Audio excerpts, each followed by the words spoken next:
Master plan আরও জটিল করতে মূলত যে কারণে বাংলাদেশের বিপক্ষে প্রথম টেস্টের দল থেকে বাদ দেওয়া হয়েছে মোহাম্মদ সামি ও শ্রেয়াস আয়ারকে। বাংলাদেশের বিপক্ষে প্রথম টেস্টের জন্য স্কোয়াড ঘোষণা করেছে বিসিসিআই, তবে স্কোয়াডে জায়গা পাননি শ্রেয়াস আয়ার ও মোহাম্মদ শামি। দীর্ঘদিন পর টেস্ট দলে ফিরেছেন ঋষভ পন্ত। আগামী 19 সেপ্টেম্বর থেকে শুরু হবে ভারত বাংলাদেশ টেস্ট সিরিজ। প্রথম ম্যাচটি অনুষ্ঠিত হবে চেন্নাইয়ের চিদম্বর স্টেডিয়ামে। তার জন্য শক্তিশালী স্কোয়াডও ঘোষণা করেছে বিসিসিআই। বিরাট কোহলি, ঋষভ পন্ত, কেএল রাহুল আর দলে থাকলেও সুযোগ পায়নি শ্রেয়াস আয়ার ও মোহাম্মদ শামি। দুলীপ ট্রফিতে নজরকাড়া পারফরমেন্স করেও দলে জায়গা হয়নি শ্রেয়াসের। কিন্তু কেন? এই প্রশ্নের বিস্তারিত থাকছে আজকের প্রতিবেদনের বাকি অংশে। কেটিভি ক্রিকেট চ্যানেল থেকে আপনাদের সাথে আছি আমি মাহমুদ রহমান সিয়াম।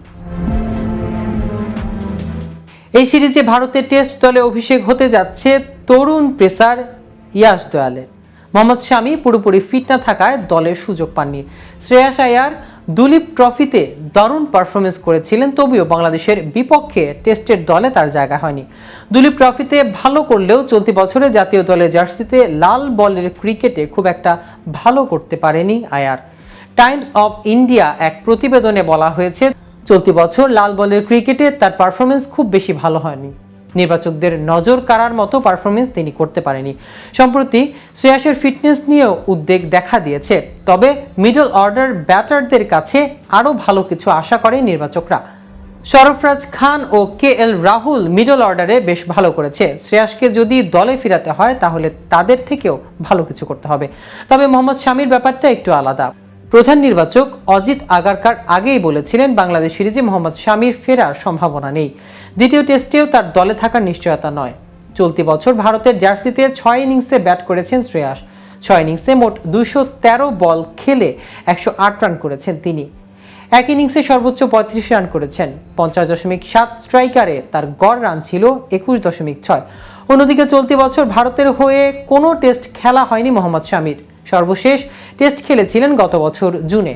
সে বছর মোট 4টি ম্যাচ খেলেছিলেন তিনি। 4 ম্যাচে শামি উইকেট নিয়েছিলেন 13টি। অন্যদিকে ভারত বাংলাদেশের সামনে অপেক্ষা করছে অন্য এক চ্যালেঞ্জ। বাংলাদেশের জন্য ভারত সিরিজ অপেক্ষা করছে অপেক্ষাকৃত পরিচিতি এসজি বল। সাধারণত কোকাবুরা খেলে অভ্যস্ত বাংলাদেশ। নিজেদের হোম সিরিজে এই বলই ব্যবহার করে টাইগাররা। পাকিস্তানের বিপক্ষে সিরিজেও পেয়েছিল কোকাবুরা বল। রাওয়ালপিন্ডির পিচে নিজেদের খেলাটা তাই উপভোগ করেছিল বাংলাদেশ। আজ মিরপুরে সংবাদ সম্মেলনেও লিটন কুমার দাস কথা বললে এসজি বল প্রসঙ্গে। আপনারা জানেন ভারত অনেক বড় একটা দল, আর এই বলে আমরা খুব কম খেলি। আমাদের প্লেয়াররা খুব পরিশ্রম করে, দেখা যাক কি হয়। প্রস্তুতি বলতে আমাদের সেরা বোলাররাই বলে আমরা খেলছি। কিছুটা কঠিন তো আছেই। আপনি যদি দেখেন কোকাবুরার নতুন বল খেলার কঠিন, তবে পুরাতন বল খেলা সহজ। আর এসজি বলে নতুন বল খেলা সহজ বলেও পুরাতন বল কিন্তু খেলা কঠিন। তো ভিউয়ার্স, ভিডিওটি সম্পর্কে আপনাদের কোনো মতামত থাকলে আমাদের কমেন্ট করে জানাতে পারেন। সাথে সাথে নিয়মিত ক্রিকেট আপডেট ও ইনফরমেটিভ ভিডিও পেতে কেটিভি ক্রিকেটের সাথেই থাকুন। ধন্যবাদ সবাইকে।